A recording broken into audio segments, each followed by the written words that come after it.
We've been at a conference today talking about how we can act much more collaboratively about the work among children, particularly vulnerable children around the world. What we found is individual projects doing brilliant work in all sorts of areas: prevention, intervention, street children, child protection. These are excellent things. But the world is a complex and busy and difficult place. So we're saying to ourselves, how can we get together with all the aspects of civil society: government, education, business, schools, church, mission agencies, and line everybody up around the same agenda when it comes to the vulnerable children of the world.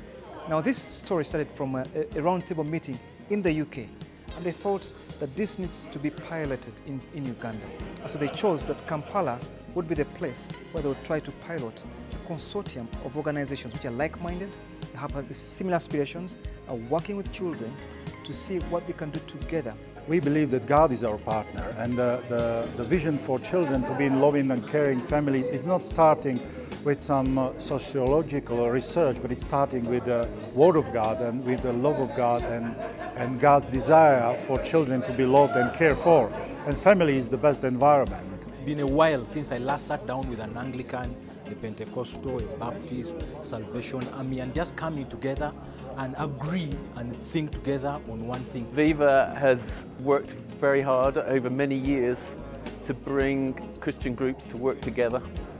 It's tended to be the medium to smaller groups and churches, and yet today we've been able to bring church leaders, denomination leaders, government representatives, MPs together to talk about how children in families the whole agenda can be raised up. For this to be successful, we must remain connected with the Lord spiritually. That if we have that relationship with Him, we will have this relationship to go forward. I would wish to see this collaboration, working together as members of one Uganda. Kampala without orphans is a great idea and great concept, and I'm very encouraged by the Viva and Crane and other organizations and churches actually talking and working together. Now, one of the things we expect to come out of this meeting is that people would agree to work together. Okay? So we hope that we can create a consortium of people that can say, this is our aspiration.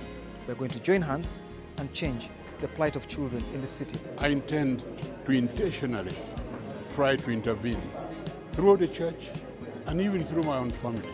Now, for me, I think one of the issues that impacts this is the many informal marriages where people come in and go out, where there's no security for the woman, therefore no security for the children. I'd like to increase my engagement on that issue. I'm going to just promote parenting, continue doing what I've been doing, advocating for children. I'm going to ensure that I map out the service providers in the city and also foster collaboration and networking among them. Globally, we see that God is doing these things in the different parts of the world. The different countries, they have grassroots initiatives where people are asking questions, what we can do to place families in our country, in our city, to loving and caring families. My prayer is that this conference will transform people's perspective on their work, that they'll do their own small part of the work really well, but they'll see it now in a much bigger context.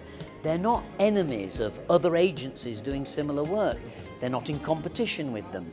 They must not ignore government work or what the local schools are doing. I want them to go away impassioned with believing that the whole of society can be involved in this amazing agenda.